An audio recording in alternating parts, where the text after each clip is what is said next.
Besides sending the police, you might want to send an ambulance or a hearse.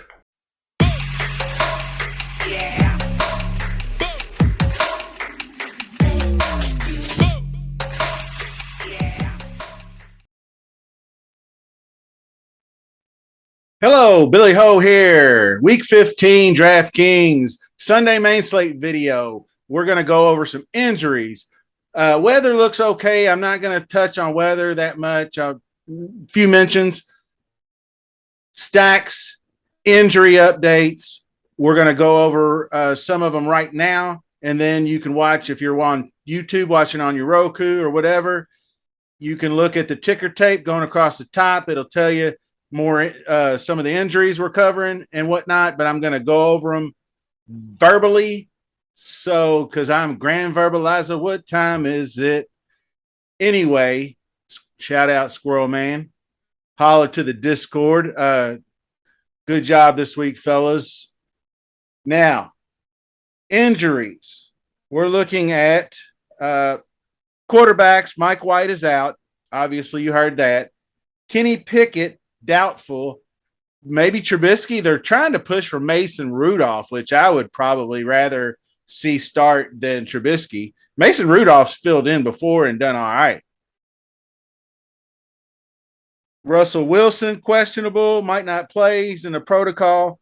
Colt McCoy's questionable. Kyler Murray, obviously. Marcus Mariota on IR. That's it for the quarterbacks.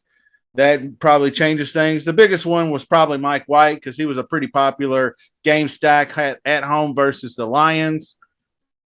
Running backs, Josh Jacobs is probable. He's still, same Q tag he always is. Ramondre Stevenson is still questionable, but he's not practicing. He got injured on Monday night, and I would push him more toward doubtful. Damian Harris is a lot closer to playing, so he's probably going to be the guy. We'll see what happens with him. But if not, both the other Harris and Strong at running back both filled in pretty admirably in that game. Dontrell Hilliard's still out. Damian Pierce is doubtful. Tight ends, Dallas Goedert and Darren Waller may return this week from IR. It's possible. And off the top of my head, I'll go through the wide receivers. There's a few of them. The most important ones that I wanted to caveat everybody on was both T. Higgins and Tyler Boyd for Cincinnati plan on playing or say they will play or whatever. But you saw what happened last week. T. Higgins was in the same situation, ran one route and went to the sidelines. So you got to use severe caution with that. So let's get into the slate and look at some matchups is what I want to get into mostly and how my ideas have changed on stacking. So let's take a look. All right, the first game up is my favorite stack of the week, and that's Tennessee at Los Angeles Chargers. And it still remains my favorite stack because, as I pointed out in the video earlier this week, I want to see if the defensive personnel remain the same. And it largely looks to be so. They've actually already tweeted out that FYI Treylon Burks is out, wide receiver, but the same Chris Fulton, Trey Avery, and the outside linebacker, Danico Autry, all out. So it's fired up time. I'm a little bit less on Eckler, honestly, because he's just going to be a pass catcher, and Tennessee's still pretty decent against the run. And his yards per carry are not very good. So you're really going to need him to get 8 for 60 and a touchdown to hit value at 8,500. I just think that's a tall order and a tall price to pay, especially when you got Mike Williams, Keenan Allen, even Josh Palmer. Honestly, he's still in there, and he still got 6 targets in that game against Miami. So, he's still going to play. I mean, DeAndre Carter, probably the odd man out.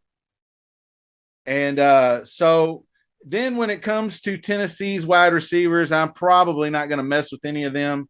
If you wanted to, Westbrook Akine, maybe.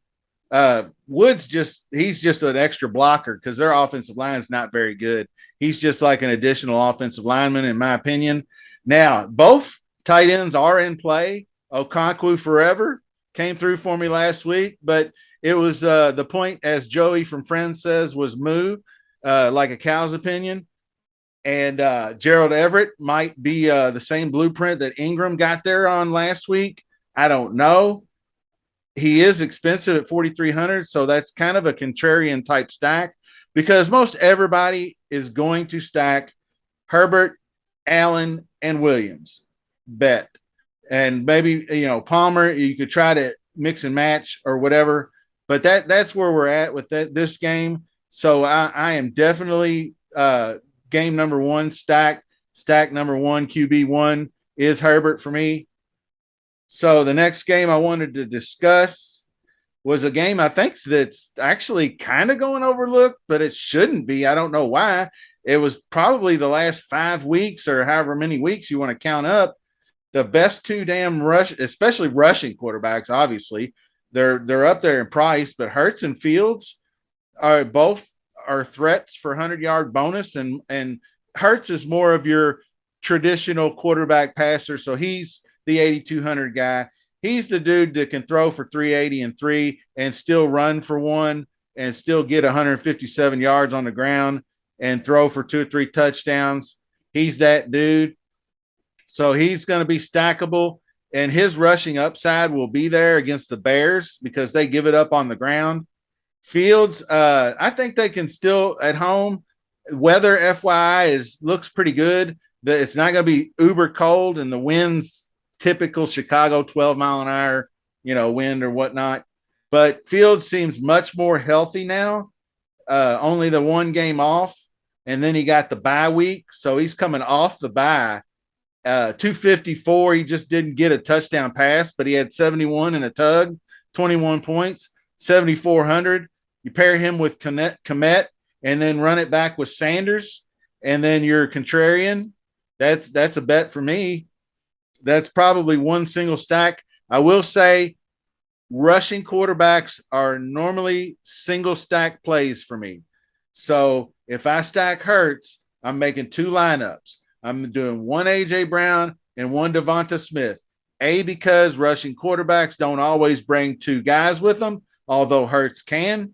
And B, it's expensive as shit. You got what, 82, 16K plus Smith. And the only thing that'll muddy the waters is if Dallas Goedert comes off IR. We won't know about that, but Komet's a really, really good tight end play. 4K is fair. So I like that. So that's pretty much. And injury wise, I didn't really see anything. Both sides are relatively healthy. So the matchups are all right. The one thing I will point out, the pass catchers, if you don't go with Komet, you want to avoid the outside guys because the Eagles secondary cornerbacks, Bradbury and their gang are tough. But Dante Pettis is the slot.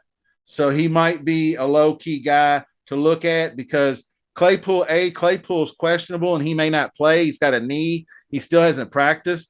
And B, obviously Mooney's out. Pettis is the starting, he didn't get targets in the last couple of games, but he's had targets back in the day. So that's a real reach at 3,200, just so you'll know. So don't at me, bro, if he don't come through. But Philly, Chicago, that's a good game. Next good game, and I'm going in order, not order of games on the schedule. I'm just going in order of my stack preferences, really, and interest in the games altogether. So Mahomes naked is probably where I'm going. He's a bath bomb guy, so let's just play him naked. Or if you want to put him with Kelsey, but this might finally be the week that somebody goes up and just puts Houston in their place, and it's 35-0 at halftime, and Mahomes has 305 yards passing and 4 touchdowns to 4 different receivers or some shit, or McKinnon or Pacheco get touchdowns, or you get defensive scores. So it could be just a big mess. Kelsey could be a bit of a risk because if the game were to stay close, I would love. I mean, and it doesn't even have to be that close, just within a couple of touchdowns, because Kansas City will continue to till the middle of the fourth quarter before they take their foot off the gas offensively. Defensively, different story. They tend to take their foot off the gas defensively, like they did versus Denver last week, where they let them stay in the game, and they may correct that mistake. But yeah, Mahomes, you can't go wrong with him. I mean, the dude's going to throw. The only problem is if they get out real fast, you're looking at maybe closer to 30 to under 30 throws, and then if you're getting 22, you're out. I mean, 8,100 Mahomes and 22 points. You're really going to have to pull your weight somewhere else. You're going to need a slate. You're going to need an Evan Ingram. I'll tell you that right now. But that's enough of that game. I want to kind of get through this a little faster than I normally do. Dallas Jacksonville. Obviously, I'm a Dallas Cowboys fan. This game worries me just as far as a competitive win-loss standpoint and keeping up with the Eagles, because they have said Eagles next week in a huge Christmas showdown. So Christmas weekend showdown, I should say, because FYI, they flipped the script on the slates. The Saturday slate is going to be your 10 games, and then Christmas Day Sunday is going to be your 3. So I know 4:00 game is Dallas and Philly. Dallas and Philly Saturday, and that's the 4:00 game. I remember now because I'm going to my cousin's, and he's a Cowboys fan, so we be having that game on. All right. So anyway, I have interest in this game. I might go right back to Lawrence since we lost White. He's only only up 300 to 6K, and he's got some weapons. Obviously, I think Ingram. I was like, oh, I'm not chasing Ingram again. God, that's ridiculous, you know. But it could happen. I want to get this guy in the picture here, Trevor Lawrence. He's a man. He's been throwing it a lot. They cut him loose, and he's getting it done. He's doing I forgot what the stats were, but over the last 6 weeks, he's like top 3 quarterback in the league or whatever in efficiency. So I have no problem with that.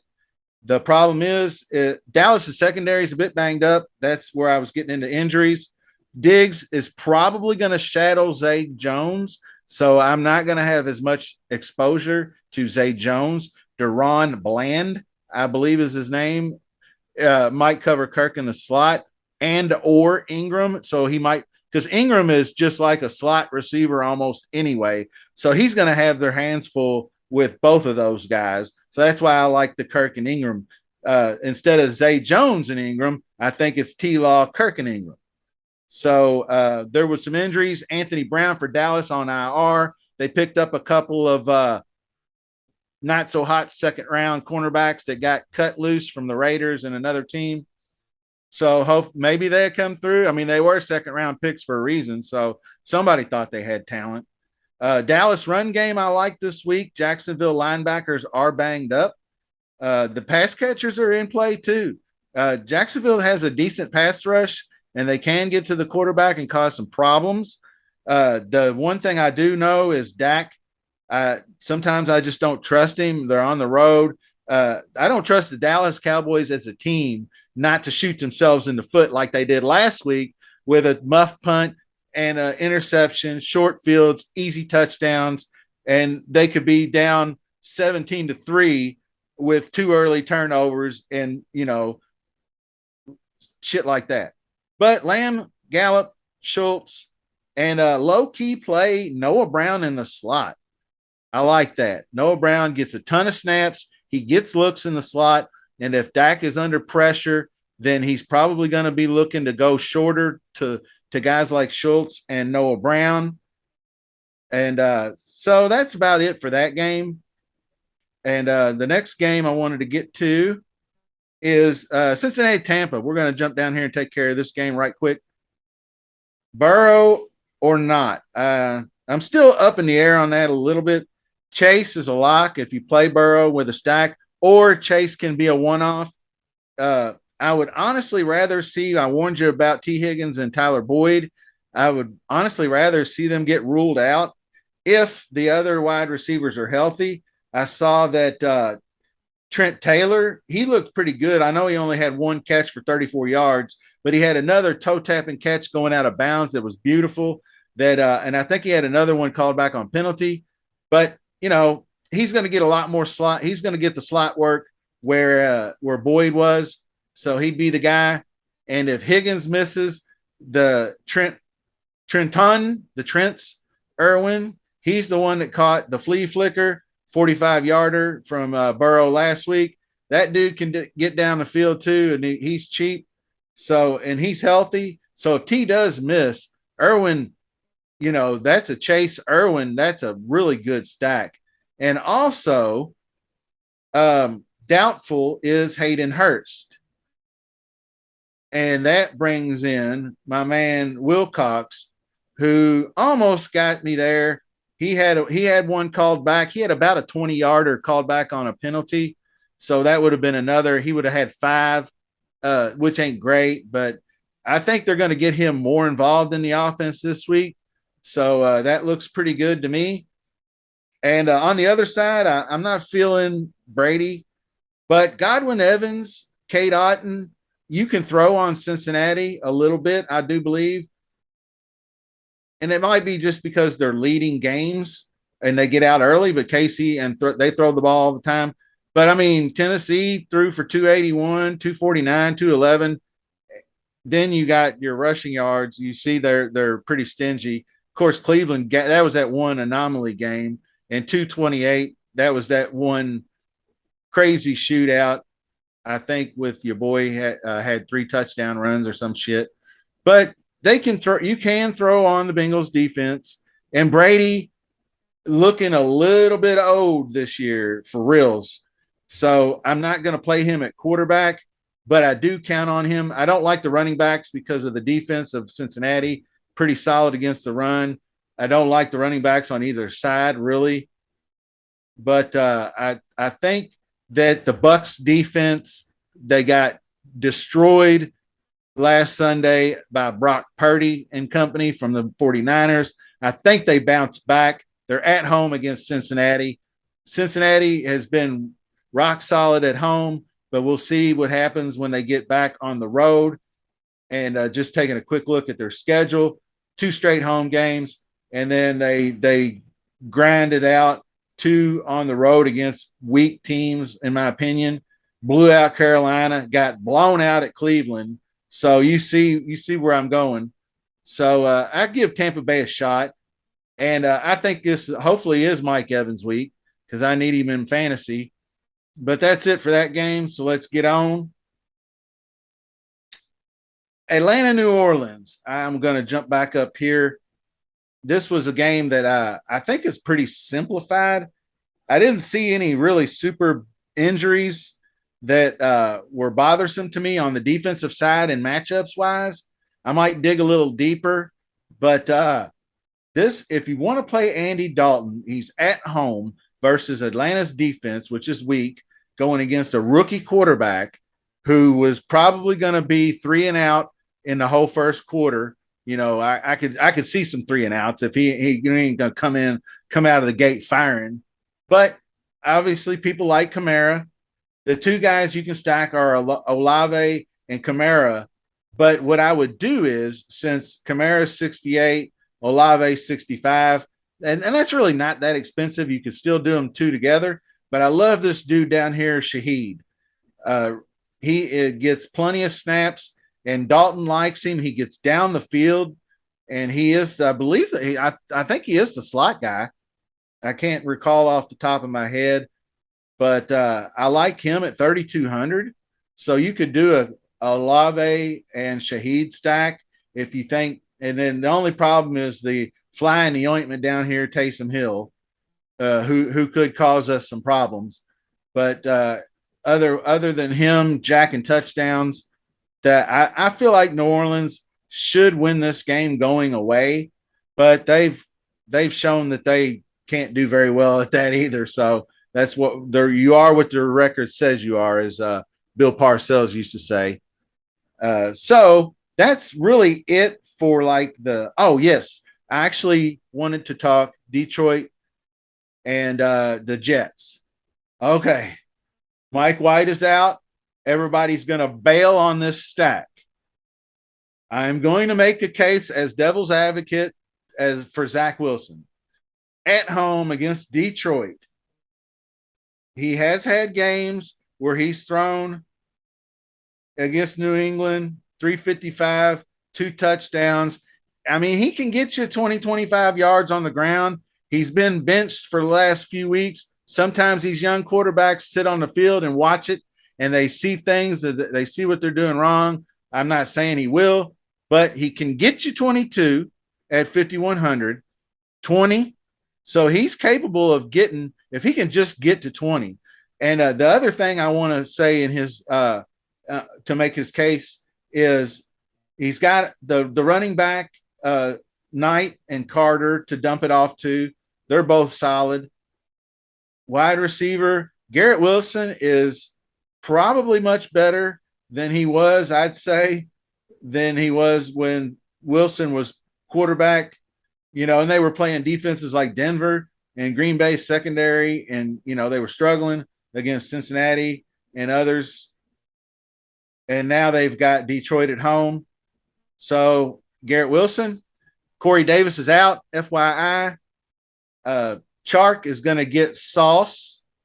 So I don't like Chark as much. St. Brown, ASB, I think you could play him. He's the slot man. So Goff's going to be throwing it. The weather doesn't look bad. So it's Garrett Wilson and Elijah Moore, probably pass catchers, and Conklin, tight end. Then this dude has stepped in for Corey Davis, Denzel Mimsy, who got 3 for 35 last week at flat dead men. And you could do worse. I mean, nobody's going to play this guy. Nobody's going to play him. And if I've got this pulled up, yes, I do. Denzel Mims, 51 snaps last week. Just saying. Now, that's about it for that. I'm not doing Goff on the road. But even DST Jets, I do have a few defenses in mind. Jets, Broncos. I like to pay up for the Chargers. I picked them up in my home league. But the rest of the guys are one-offs. Those would be the Pittsburgh, Carolina game, Arizona, Denver, New England, Las Vegas. Those are going to be one-offs. I'll look at ownership, fill-ins, and whatnot. But that's going to do it. I hope you liked the video. Subscribe to the channel. Appreciate everybody tuning in, and we'll see you soon.